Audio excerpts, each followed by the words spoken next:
Tony from CassetteComeback.com. And what's this? 2 videos in 2 days? You lucky, lucky people. But the reason I'm doing a video now is because this next cassette I'm going to show you is an important one. It's this.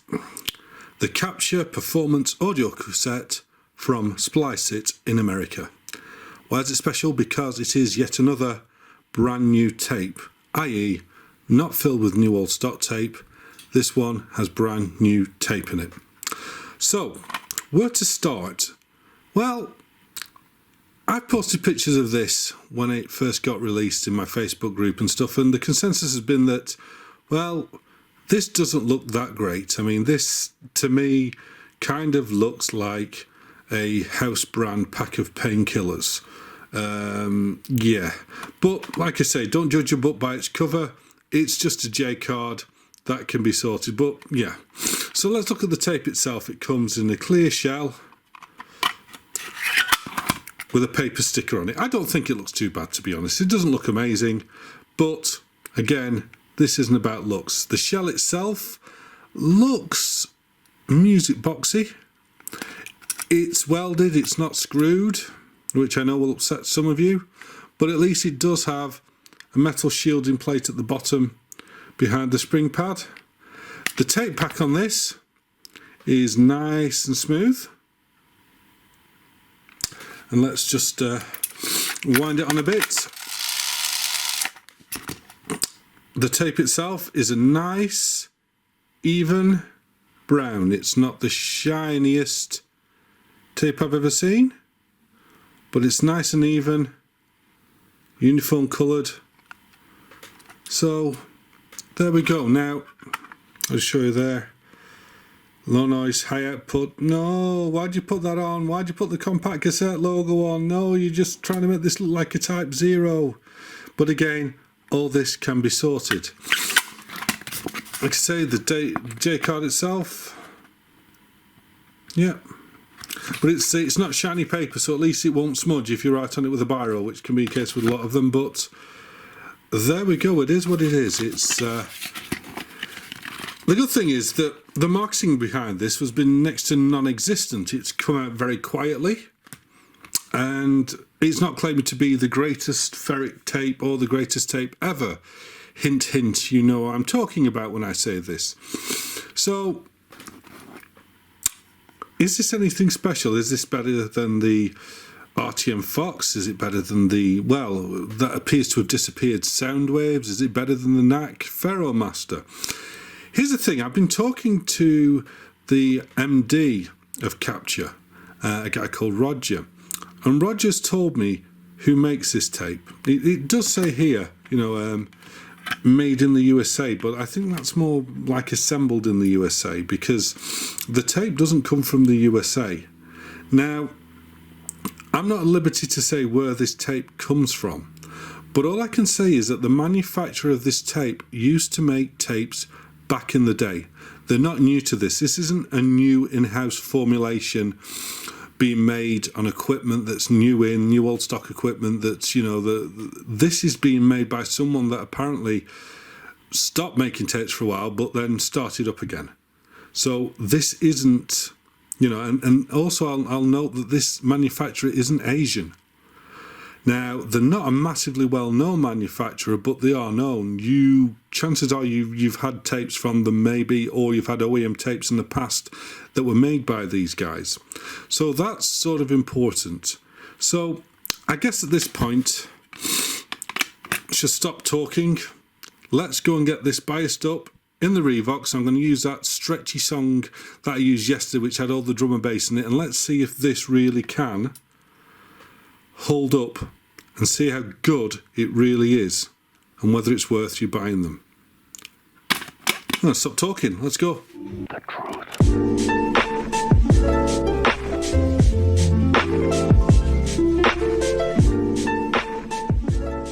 Okay, so I just said we're going to use a Revox, but before we do, I'm going to put it into the Aiwa because I'm going to get it manually biased and calibrated in so you can see how different it is from the norm. So I'm just going to reset this to the middle.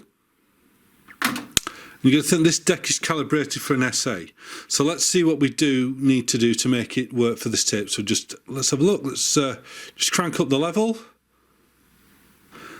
That's about it. The biasing is dead center as per an SA.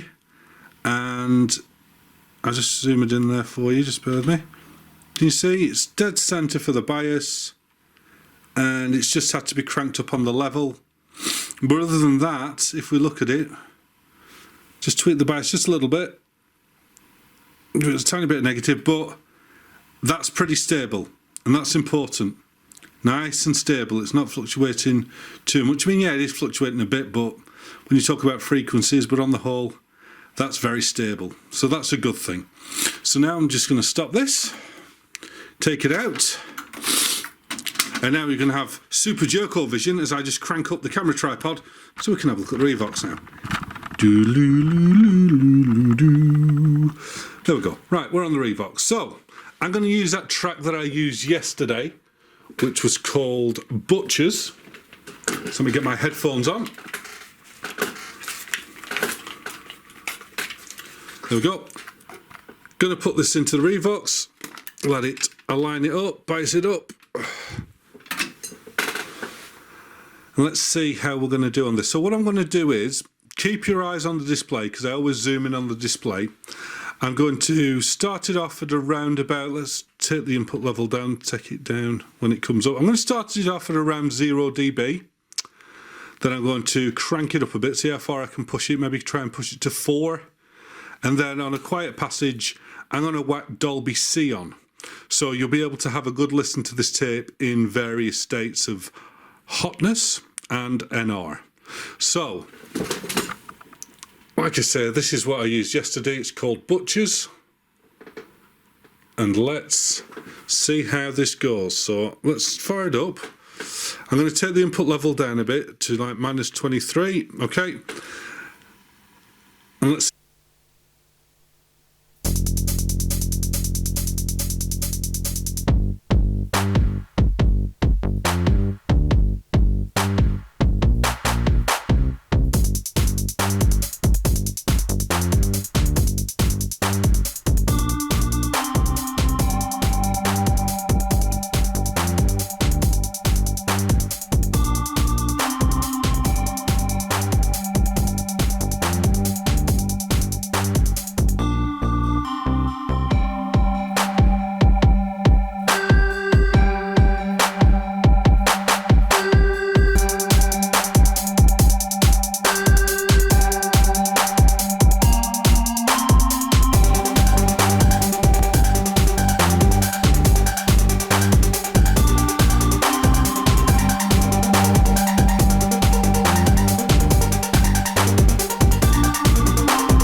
okay, well, there we go. That seemed to handle +4 nicely. Sounded very good. No real distortion, no dropouts. I'll tell you what, since this is a special tape, we don't want it to be an ultra short video, let me just get that really good song which I use for my theme tune again and have a listen to that. So I'm going to leave it at +4. Let's have another do. This is my favourite audio from the YouTube audio library. This is Synergy.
Let's go and have a chat.